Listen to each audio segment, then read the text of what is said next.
Okay, you guys ready? Yep. Okay.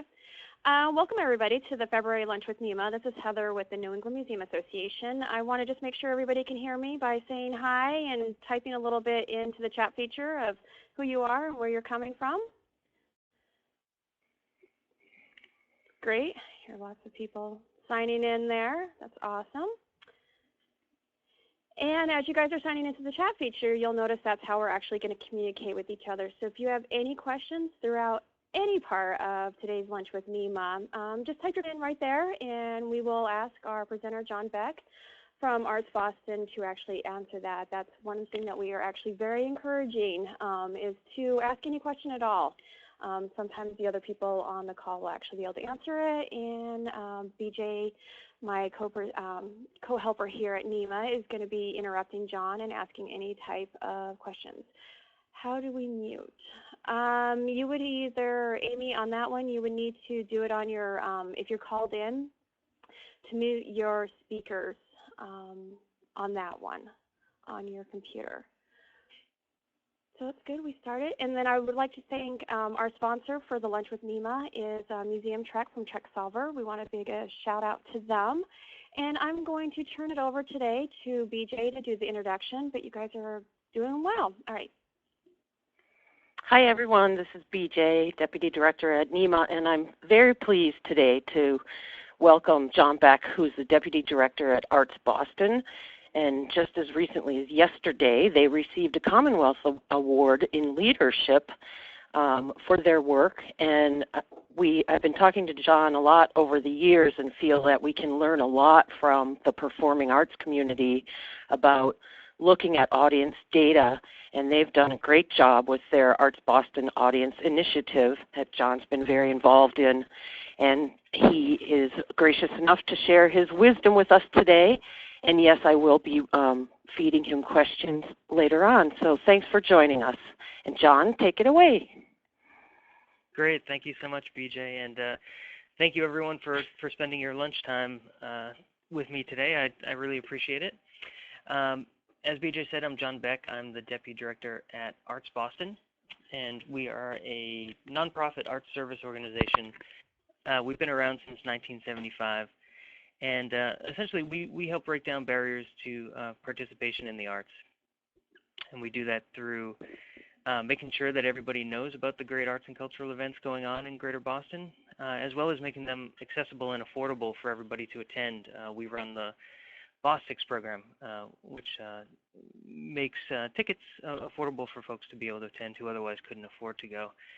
But we also do capacity building for organizations, and especially focusing on using data to help organizations develop audiences.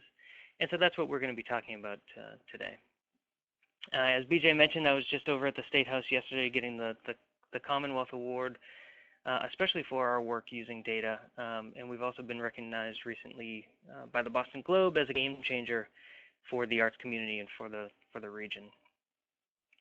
So one of the things that I hear all the time when we start talking to organizations is that people feel like they're drowning in data. There's so much data out there that they just don't know where to begin.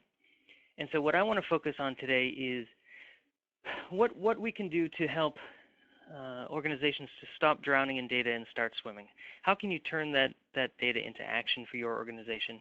And specifically, we're going to be talking about a community-wide database project that we run called the ArtsBoston Audience Initiative. But so first, the first thing that comes to mind when we talk about collecting this community-wide data, people always bring up to me the Cultural Data Project. We're already giving all of our data to the CDP. Why can't you just use that? And so I think it's important just up front to understand the types of data that we're talking about here. The CDP is really great for collecting information on the supply side, meaning information about organizations, financial information, employment, office space, all that sort of stuff that you fill out on the CDP. And in fact, ArtsBoston used all that supply-side data this past summer for a report called the Arts Factor, where we talked about the impact of arts and culture on the region in Greater Boston. So it's really useful, but what we're going to focus on today is the demand side. Who's going to arts and culture? How many people are going? who are they? And so there's a couple of community-wide data collection efforts out there. NEMA stats, if you don't know about NEMA stats and you aren't participating, you absolutely should. NEMA stats is gross attendance numbers at museums every month. It's really useful for being able to benchmark other organizations and to be able to tell, are we unique, or is there something else going on, other factors like, I don't know, the weather, maybe that's keeping people home. So you'd be able to look at sort of gross attendance numbers that way. And then our program called the ArtsBoston Audience Initiative digs into who those people are who are attending. Where are they coming from? What do they look like? How do they behave? And so that's what we're going to talk about today. So our agenda is to go through our community database program, the ArtsBoston Audience Initiative. What insights can we learn, about community-wide data, about audiences, how they behave? How can your organization use this data to build better relationships, to deepen existing relationships, and to get new audiences to come in? And then at the end, we're going to spend a little bit of time talking about, if you aren't currently collecting the types of information that we need to really make the data work, what are some ideas for collecting better data at your institution? Sound good? And as BJ mentioned, I'd love it if people chimed in if you have questions along the way. I've got a lot of slides and I'm going to be going through a lot very quickly. So if you want to see something again or you have any questions, just type it into the chat function and I will stop and answer it. So the ArtsBoston Audience Initiative, what the heck is it? Essentially, it is a community-wide database of arts participation. What we do is we take, and when I say we take, I mean essentially your organizations give to us any information that you have about your audience. So ticket buyers, members, donors, subscribers, any information that you have about an interaction that you've had with a patron, you export all of that out of your individual systems, the ticketing systems, the donor systems. You export it out. We merge it all into one giant database. We clean it up, dedupe it all, send it through the National Change of Address so that it's all clean addresses, because we know people move all the time, especially in Boston, and our own databases are often very dirty. So sending it through the NCOA, what we're left with a clean database of everyone who's gone to arts and culture in Greater Boston that we have transactional information for, meaning a name, an address, and what they did. So you can imagine at this point, it's actually incredibly powerful just having all this from different organizations in one database. There's a ton that we can learn about who patrons are, where they're coming from, and how they behave. But this is where it gets really cool. Then we overlay demographic information from a company called Axiom. And if any of you have ever worked in financial services or retail, you might know who Axiom is. They are the largest aggregator of consumer information in the country. They collect information from publicly available records like marriage licenses, birth certificates. They buy up magazine subscriptions. Anytime you fill out a warranty card, they buy all that up and they try to learn as much about us as they can. So this has been used for evil forever to market to us. We're now bringing it to the arts so that we can start using it for good. So you can learn things about your patrons that you never knew before, things like age, race, ethnicity, household income, presence of children, how old those children are, all these things that you would never know unless you were doing tons and tons of surveying of your audience.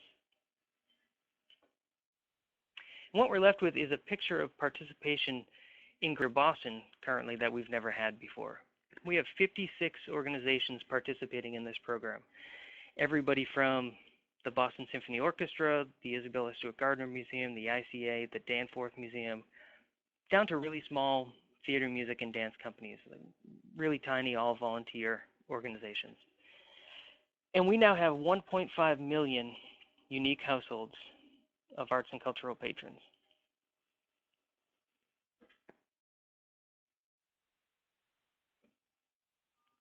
I saw a couple. Sadly, some of us don't have a ticketing system that can easily export. Yeah, we can talk about that at the end, and there are some ways that we can absolutely help with exporting data as well. Okay, so we have this data in organizations. How can you dig into that database, and how can you use it?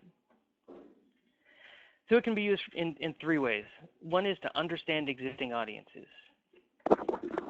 So understand where they're coming from, the demographics, and how they behave. You can use it to engage your existing audiences in a deeper way. So you get a holistic view of your patrons. So many times what we find is organizations' ticketing systems and their donor systems, or Excel spreadsheets in different places, don't talk to one another. So you don't really have that enterprise level view of who a patron is in every way that they interact with your organization. By getting the data out of your systems and into this new database, you're able to see a holistic view of that patron. You can figure out ways to really personalize your message based on that information. You can segment and target your lists. And then you can use the database to prospect, to find new audiences. Find new audiences based on people who are most likely to be interested in the programming that you have, based on what they've done in the past, or based on demographics. And then you literally are able to request those names from the system, from the other organizations, and it's all permission-based. There's one other way that the database can be used, and we probably don't have time to get into it today, but just know that we are using this aggregate database for advocacy and community-wide storytelling. So we have these 1.5 million households. We've put them on a map. We're able to look at legislative districts. It's really, really powerful for advocacy as well. But I wanted to concentrate on individual organizations today and how you can use it. So let's dig into the first part about understanding audiences. Geography. So what we're able to do is we know that 90% of the households in the database are within Greater Boston. But any organization can dig into this and find the zip codes that match their goals. So, if you're looking for a story to tell to a funder about a certain population that you're serving that nobody else is, you could use this to show where there are gaps in participation. Or you could show, hey, we're serving this community, and if you look at it, no other organizations are getting an audience from there. But you can also use it to find your best ROI. For us in Greater Boston, if you're looking for your best return, you can look to the W's, the wealthy women in Weston, Wellesley, Winchester, Waban. It's all about the W's.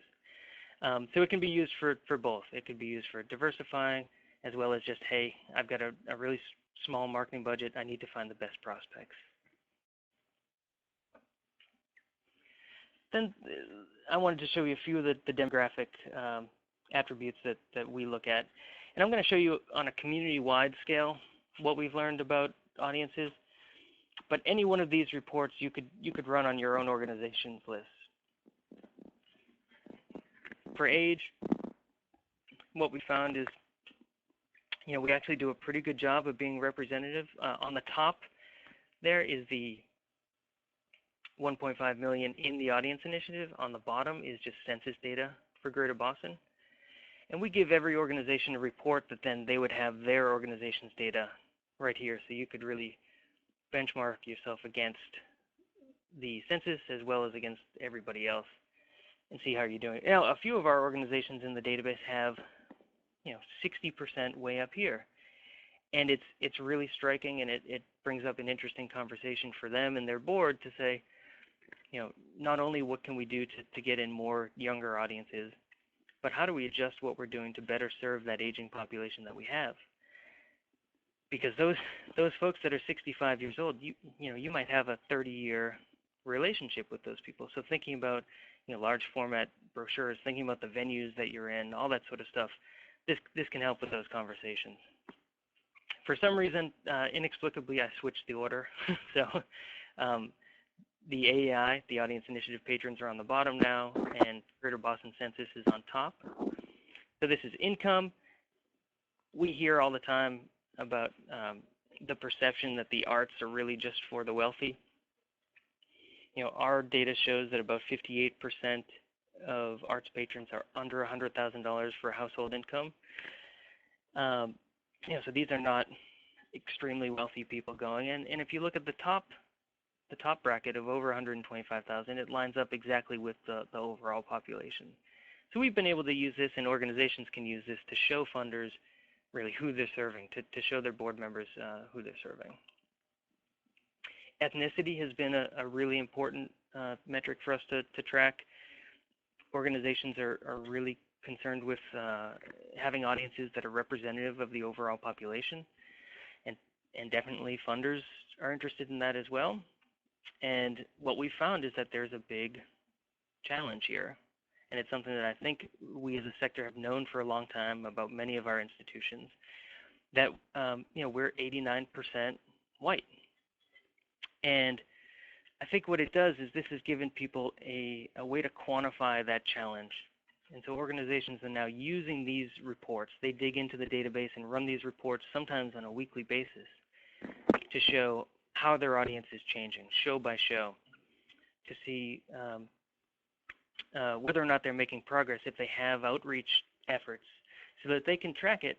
And it helps internally to encourage staff to say, yes, we are making a difference. Look, we've increased these here. But also more and more funders are requiring you to really report on who you're serving.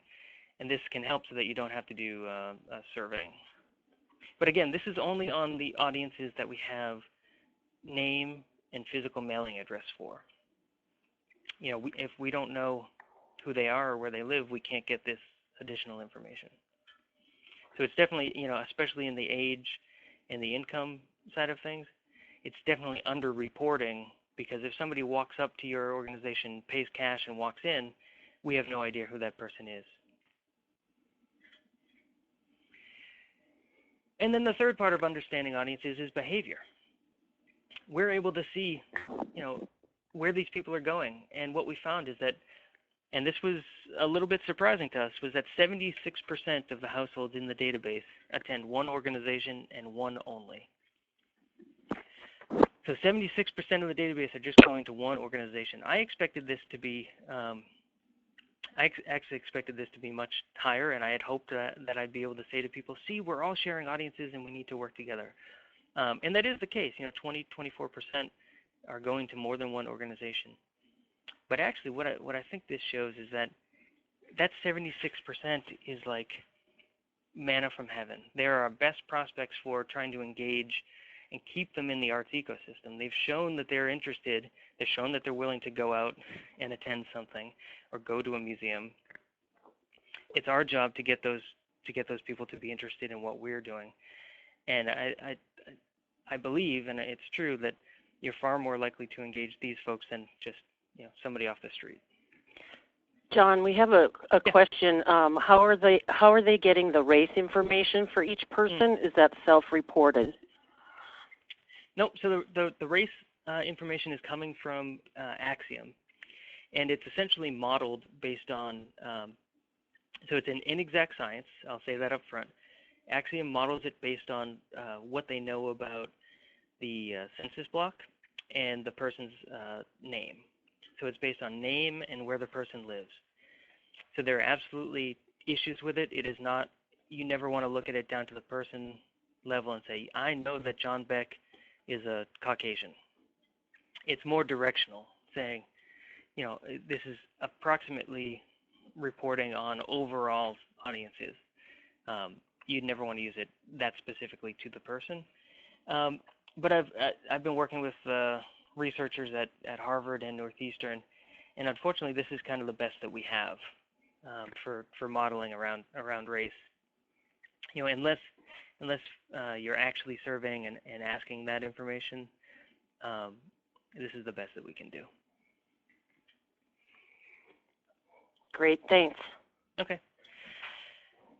So looking a bit more at behavior, one of the other things that we found was that more than 50%, 53% of audiences were attending an organization for the first time. So what I mean by that is we picked a moment in time, let's say 2014, and we looked at everything before that and said, where were these people coming from? Had they attended that organization before? 53% of the time, the answer was no. They were attending that organization for the first time. And the other thing that we found was that 4 out of 5 of those first-time buyers didn't come back to that organization. Now, I think this is mostly applicable to performing arts because it is so hard to track visitors to museums. But I wouldn't be surprised if the number was similar. And you may know, somebody can jump in with sort of retention rates for museums. But what we found is around 70 to 80% of those first-time buyers don't come back to that institution. And I think that it's indicative of a larger problem that we have in the arts, which is that we're really good at getting new audiences. We're kind of obsessed with getting new audiences. We're constantly over prospecting to fill our houses, and we aren't that great at retention. We're just not that good at actually developing a relationship with those folks and inviting them back, and all the follow-up work that's involved with the step after that first transaction. So that brings us to our next point, which is how can you use this tool in this program to help engage existing audiences? And I'm just going to talk about a few simple things that you can do. So the system is online 24/7. It's called Data Center. We use our partner TRG's online system. You can log into it and run reports anytime you want, and there are tools baked into it and training and all that sort of stuff. And here are four things that you can do. One is that holistic view of the patron. So the more that you can understand about a person, I feel like the better you can develop a relationship. So if you know, for instance, that John Beck has attended the Huntington, but I'm also a member at the ICA, and I love dance, that might change how you talk to that person. You can easily identify upgrade opportunities. So say someone has attended an event at your museum and bought something at the gift shop. Well, you could send them an offer to say, well, you know, if you had been a member, you would have saved X dollars. Or if somebody's attended in the performing arts, you know, if they've attended 2 events, but they could subscribe to the organization and save money, you could send those types of personalized messages. And then, creating multi-buyers. And this is a very transactional way of looking at it, but if those first-time buyers aren't coming back, the best way to engage them is to figure out who they are. So identifying who those first-time buyers are by putting them into the system and finding, okay, who attended for the first time? Then you have this list of these first-time buyers, and you can then talk to them. And I have an example of the Central Square Theater, who's done just that in this program starting 2 years ago. Nick Peterson, who's the marketing director over at Central Square, he's a total data nerd. I mean, I love data. Nick is like my data nerd. And that's exactly what he does. Every Monday, he uploads everybody who's attended the prior week. He identifies those first-time buyers and then sends them an email and acknowledges the fact that, thank you so much for coming. You know, I know this was your first time buying a ticket from us. We really appreciate it. I think that you'd really love this show that we have coming up later in the year. Here's a 50% off offer to come back. So he's acknowledging the fact that he knows who they are and they care about them. Then he's incentivizing the behavior that he wants, which is, I want you to come back. Here's an invitation. Here's a discount. And then he's evaluating that and changing it and repeating it. And it's working. Literally just asking these people to come back and giving them an offer. He's increased those multi-buyers by 63%. So that issue of the 4 out of 5 first-time buyers not coming back, a lot of it was just because we didn't ask them to come back. Either because we didn't know who they were, we didn't have a way to communicate with them, or we simply didn't think to do it. So he's putting effort every week into creating those multi-buyers, and it's working. He's also doing upgrades to people who have come once or twice to get them to then subscribe to the rest of the season. And his subscription revenue for new subscribers is up 50%. Just That's making those great. little tweaks. That's great. And you're kind of answering the question. There is a question, was there any info on why first-timers don't return? I don't know if you've drilled down into that. Yeah. I mean, it's all over the map, right? So sometimes it is because they were only interested in that one thing that you did. You know, I went to go see Yo-Yo Ma because I love Yo-Yo Ma, and I'm not going back to Celebrity Series. I went to see Yo-Yo Ma, and that's it. You're never going to get that person to come back, probably. Or maybe, you know, somebody from out of town who was visiting and came to see a show. But a lot of it, I really believe a lot of it was just because we didn't ask them to come back, and we didn't have a program that they felt was relevant. And sometimes it takes a while. You know, it goes in stages. I think we expect people to participate with us the way that we want, and you know, patrons want to participate the way that they want, and they view loyalty in different ways. You know, it's happened to me, especially after I had my son. You know, I feel like I've gone to you know, the Gardner Museum. Like, sure, I go to the Gardner Museum. Well, actually, I haven't been to the Gardner in a year, but I still feel like I know and love the Gardner Museum. So anyway, so it's about our definition of loyalty compared to the patron's definition of loyalty, and we have to be in front of them at the time when they decide it's right for them to come back. Okay. And the last piece was about finding best prospects. So how do you find out who out of these 1.5 million households we have, who's most likely to be interested in what I'm doing? So the first thing that we do is we run all those reports that we talked about. In fact, I'm just going to flip to it. The one that I love, I always go back to, is this crossover analysis. And we give this to every organization, but they can also download it from the site. But I found, you know, literally printing it out and handing it to them works best. This literally shows your audience and the percent crossover with every other organization in the database. So you can look across and say, oh, okay, so, you know, 10% of my audience has gone to Boston Ballet, 21% has gone here. And you can use this to figure out, A, you know, what is your audience like outside your walls, which could change how you talk to them. And two, it helps you identify if you're doing a direct mail piece, it can help you identify who to mail to. So just on this example, I have Boston Baroque. 29.7% of Boston Baroque's audience has gone to the American Repertory Theater. So that's actually a surprising crossover because it's not theater. You know, Boston Baroque is Baroque. They're a small organization,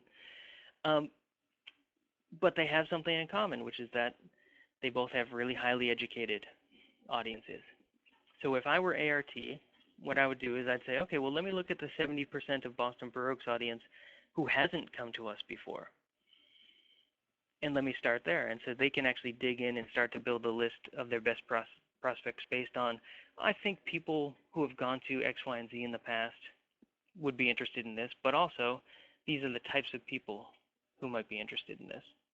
Then they can narrow it down by zip code and say, well, just give me the folks in Cambridge, and that would help narrow down the list. So that goes back to these 4 bullet points, but I just wanted to jump ahead. Find audiences interested in the work. So you can look and say, okay, well, Boston Ballet is looking for people interested in modern dance. We can find them. The ICA is doing this, is having this fiber art show.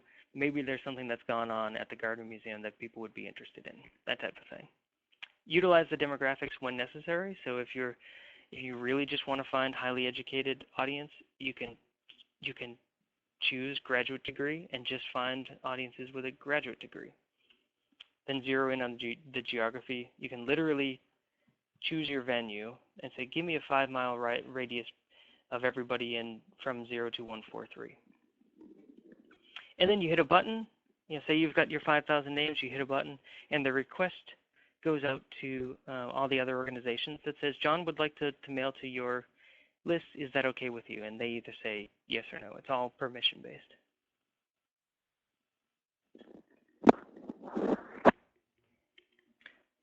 Another simple, and this is from Chicago, but I thought it was relevant. A simple use for this is looking into the database to find markets that you might not have thought of before. So this is from Skokie, Illinois. I know not everybody's from Greater Boston, so I was just trying to use an example from elsewhere. The Northlight Theater is a great regional theater. It's just north of Chicago. They had been focusing really on Skokie. And what they realized was that when they looked at all the theater buyers in Chicago, at large organizations in Chicago, there were people driving right past Skokie, coming from north of Skokie and going into Chicago. They were able to find that pocket of theater lovers and say, hey, we've got free parking, and we're right in your backyard. Come to the Northlight Theater as well. And so they were able to find a whole new market for their shows that they were pretty saturated in Skokie, and they were able to find all those new folks. And it's not about one or the other. Nobody's going to go to the Northlight instead of the Goodman. But it's about saying you can do this more often. You can park here for free. It's right in your backyard. You can add this to your cultural experience. So I really view this program as being patron-centric, and how can we keep those patrons in the arts ecosystem together, working collaboratively? And one way to do it is by understanding the behavior. Maybe that person who went to see Yo-Yo Ma isn't going to go back to Celebrity Series, but they might be interested in something that world music is promoting, and that's okay. We have another question. Conventional wisdom says that most smaller donors graze, donating to different organizations each year. Does this still hold given your data? I don't know if you can answer that or not based on your... I mean, yeah, I think that that's interesting. Yeah, I haven't done the same analysis just looking at donors, but there was a patron loyalty study that came out of Philadelphia just last month that did look at donors, and I don't know about the minor donors, but what they found definitely was that the top, the ones they call advocates, the top donors at every organization are going to multiple organizations, so they aren't really owned by that one institution. But I don't know about the minor donor thing, but we could absolutely look at it and find out. My gut tells me that minor donors probably behave closer to ticket buyers, meaning if they have one organization that they really care about and they go to that organization once, they may have given them one gift, but they aren't really engaged in that organization. The folks who are grazing, I would say, are the more engaged across the community. It makes sense, if they're donating, it probably makes sense that they're going to multiple organizations. That'd be an interesting thing to look at, though. I haven't done that. And John, can you tell people where they can find the Philadelphia study? Yep, our counterpart in Philadelphia called the Greater Philadelphia Culture Alliance. Their website's Phila Culture, Phila Culture. It just came out last month, and I believe it was called the Patron Loyalty Index, maybe, or something like that. But yeah, Greater Philadelphia Culture Alliance. They only looked at 17 organizations over, I think, a 7-year period, but it was still pretty interesting. Okay, so we talked about Skokie. And then I mentioned this earlier, but in terms of finding new audiences, this tool can certainly help with diversifying audiences, especially using the demographic pens that we have. But for the most part, organizations are really using this as an evaluation tool. So the Huntington Theater has their community membership program. They're using this to be able to report and track whether or not it's working, and the answer is yes, it absolutely is working. They're diversifying their audiences. And Handel and Haydn Society, this is their 200th anniversary this year, and one of their goals is to get younger audiences as well as more diverse racially and ethnically. So they're literally doing demographic reporting, looking at their Friday night audiences versus their Sunday audience, and they're very different audiences in terms of age. So they're using that information every single week for their audience development work. Okay, so it's 12:35. I wanted to leave about 15 minutes at the end for questions. So many of you might be saying, oh, and thank you for posting that link, Meg. That's great. Many of you are probably saying, well, this is terrific, but if you need the name and address of the person to get all the demographic information and the behavior information, we simply aren't collecting that. And I hear you. I totally get it. I know it's hard. And so what I wanted to do was share a couple of examples of ways that organizations are, simple things that they're doing to collect this information, because literally, I know nobody wants to hold up the line to get into their organization. But unless we have name and address, or a way to contact them, you're not going to be able to build a relationship with them. You can't invite them back. And as Nick over at Central Square showed us, inviting them back is really half the battle. So there are three things that I think organizations need to do around data collection. The first is really make an organizational commitment to data collection, and it has to start at the top, because if you aren't actually committed to it and you just kind of tell your frontline staff, yeah, we'd like for you to start collecting information, it's never going to happen. So it has to be something that across the entire organization is something that's valued, and you then need to show your staff that you actually act on that information and use it. The second, and this is my soapbox, I think we as a sector need to reimagine the role of, usually I'm talking about performing arts, reimagine the role of the box office, in this case the admissions desk. If somebody has gone through all the effort to drive or take the T to your institution and they're there with their $20 in hand, the only thing stopping them from going into your museum is the admissions desk. You're just the barrier to them entering the institution. We need to take advantage of that, and if you're viewing their job as collecting money, you might as well just put out a jar and save the staff costs. I think that their job should really be about collecting information.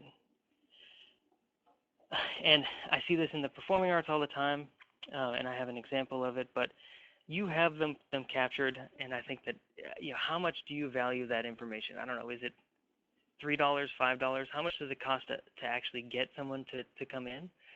Whatever it is, I think it's really worth doing everything you can to collect their information at that moment. And if you can't, I have a couple of examples of things that you can do to get it at other points, but that's the best point to get it. And really make the person's job about that and have incentives and rewards for collecting the most information.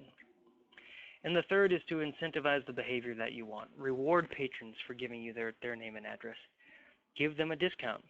Give them something that they couldn't get otherwise. Think about things that maybe wouldn't cost you money. What upgrades or incentives or special access could you give to folks for registering, or registering online, or booking in advance, or literally just giving you their name and address and give them a discount at the admissions desk. And so someone asked, can you recommend a customer management system to collect visitor info? There are so many of them. I wouldn't recommend one because I'd have to know more about your organization. I do know a lot about different ticketing systems and different CRM systems, and I'd be happy to chat with you about that more specifically for your organization. But literally, even if it's just a spreadsheet to start out, that's fine. I mean, I think people a lot of times get bogged down in the in how to do it best, and I think the first thing is just start collecting it, and we can work with it. All True is a system that I think works really well for museums. It's a Blackbaud product. It's not cheap though, so yeah, we can talk about it offline. Okay, so here I am. So here's just an example of it, and usually see this in the performing arts all the time, but I'm going to pick on the MFA. If you go to the MFA's site and you want to book in advance to go to their museum, they're going to charge you $3 more than if you went in person. Now, their incentive is you get to skip the line, which at the MFA, can be, that's a real incentive. But still, why are we penalizing someone for giving us their information and committing far in advance that they're actually going to go and giving us their money in advance? I think that we should actually be incentivizing people to book online and doing the opposite. And here's an example out in Seattle. The EMP Museum, which used to be the Experience Music Project, they've done exactly this. They've decided to reward people for booking online because they know that their information is valuable. In fact, they've decided that it is worth $4. Admission's $24, but if you book online, it costs $20. They went from 1%, it used to be the same price. They went from 1% of their audience booking online to 22% of their visitors now book their admission in advance online. They have over 500,000 people go through their doors every year. They're collecting 22% of those names and addresses.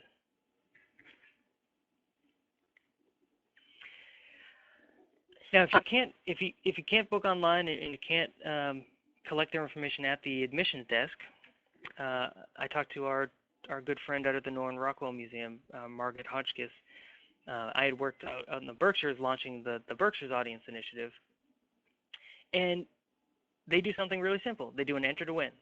They have a kiosk in their lobby, and if you give your name and address and email address, you can enter to win a prize. And what they've done that I think is really smart is the first thing that you do at the kiosk is you choose what prize you want to win. So they have prints, they have books, they have all these different prizes. So rather than putting your name in first, you actually select which prize you want. Then each month they select a winner. I think they publicize who won. Now every year they're putting over 4,000 names into the Berkshires Audience Initiative and into their database of people who have attended their museum that they never would have captured otherwise.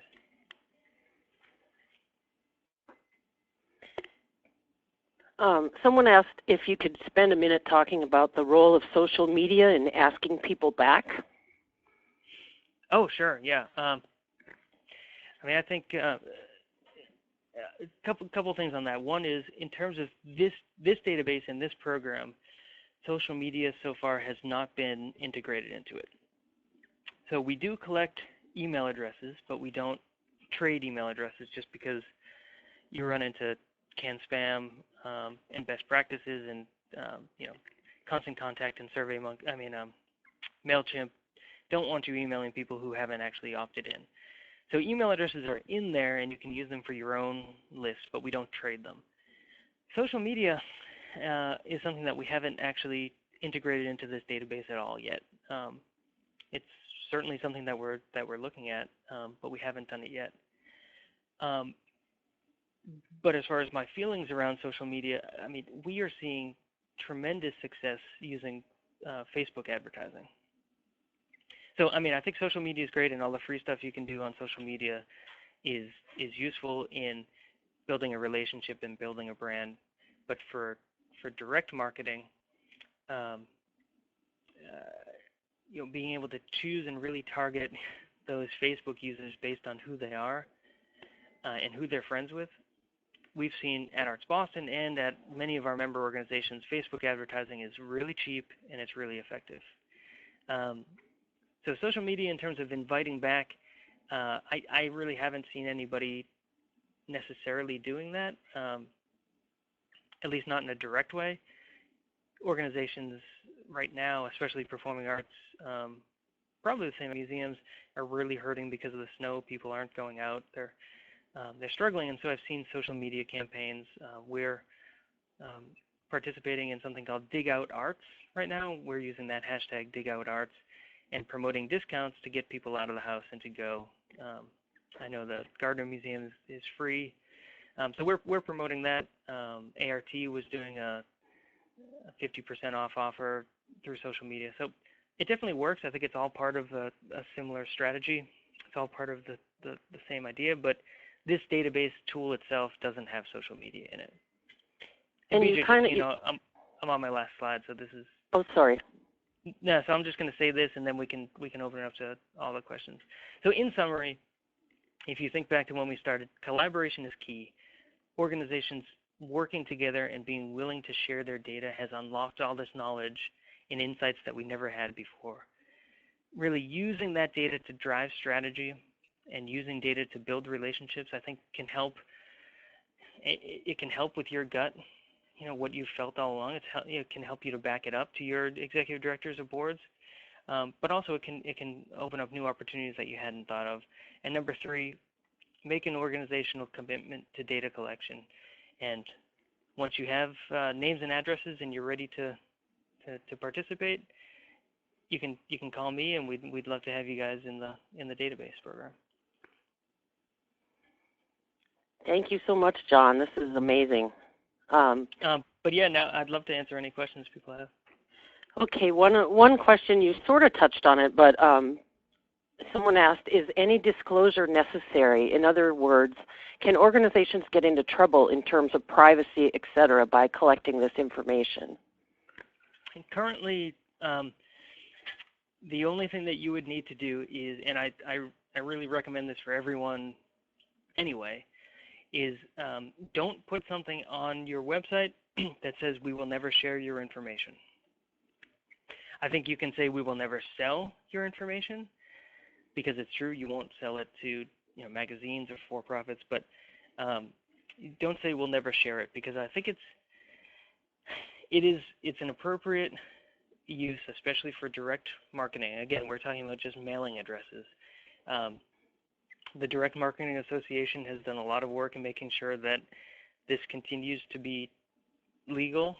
And so, no, you don't have to disclose anything. Just don't tell people that you won't share it. And then someone asked, is there a cost to be part of your program, the AAI? There is, yes. And normally I would have a slide here that told you exactly what those costs were. But we are actually renegotiating our contract with TRG right now, and I don't know what those costs are going to be for next year. So we have on ArtsBoston's website, you can look at what the fees were for this past year. It's scaled based on an organization's budget size, starting as low as it's around $100 for really small organizations, up to about $1,000 for the larger institutions. But that is going to be changing.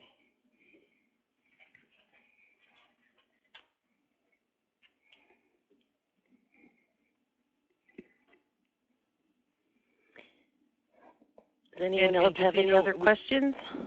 We were really focused on just Greater Boston, and for us, Greater Boston was very broadly Greater Boston, so out to Worcester, North Shore, and all the way down to Providence. We are now, I think I saw Heritage Museums was on this list. There are a few organizations down the Cape who are interested in participating. There is the program out in the Berkshires Audience Initiative, that for folks in Western Mass could certainly participate in. But we're really open to kind of anyone in Massachusetts participating in this program at this point, because from an advocacy standpoint and for us to be able to tell the sector-wide story of arts participation is really important. And, I was at the State House yesterday talking to Anita Walker and legislators, and being able to have this map of arts participation, I can literally zoom into legislative districts and show a representative 56% of your district attends arts and culture, and that's really powerful. But we kind of lose it once we get past Worcester. So I'd love to build this out even more.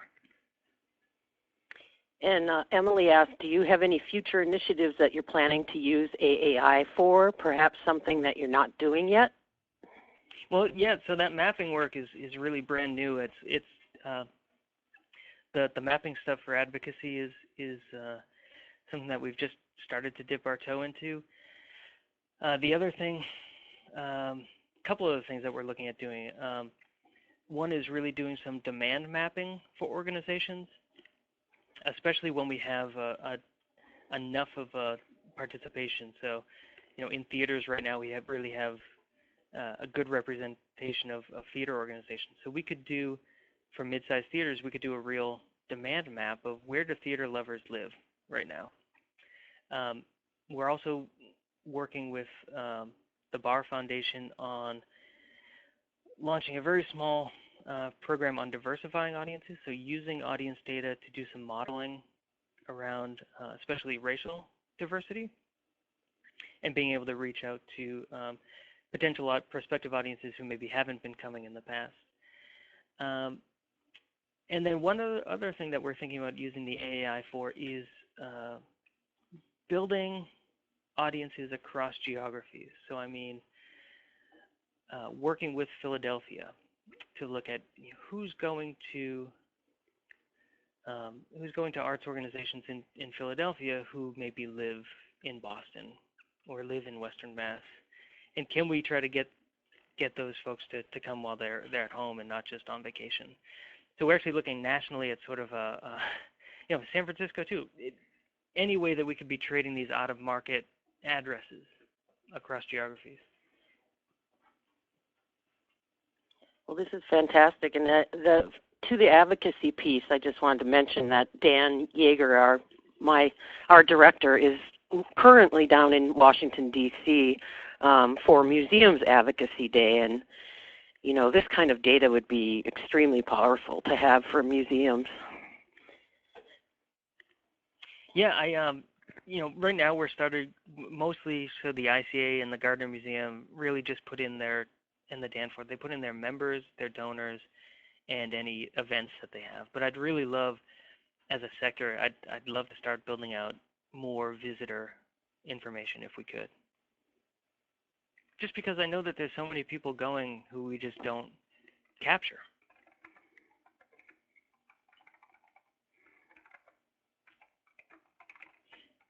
Well, thank you guys so much, and BJ and NEMA, thank you for having me. I really appreciate the opportunity. Oh, it's our pleasure. Thank you so much, John. And if anybody has questions, please feel free to email me. I don't think I put my phone number on there, but you could certainly give me a call. My number is 617-262-8632, and you can call me anytime. And yes, someone said, please translate AAI. That's ArtsBoston Audience Initiative.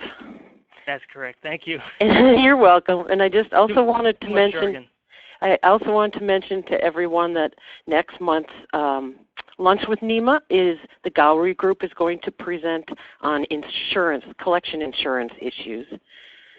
So thanks for participating, and thanks again, John, for doing this. Thank you very much.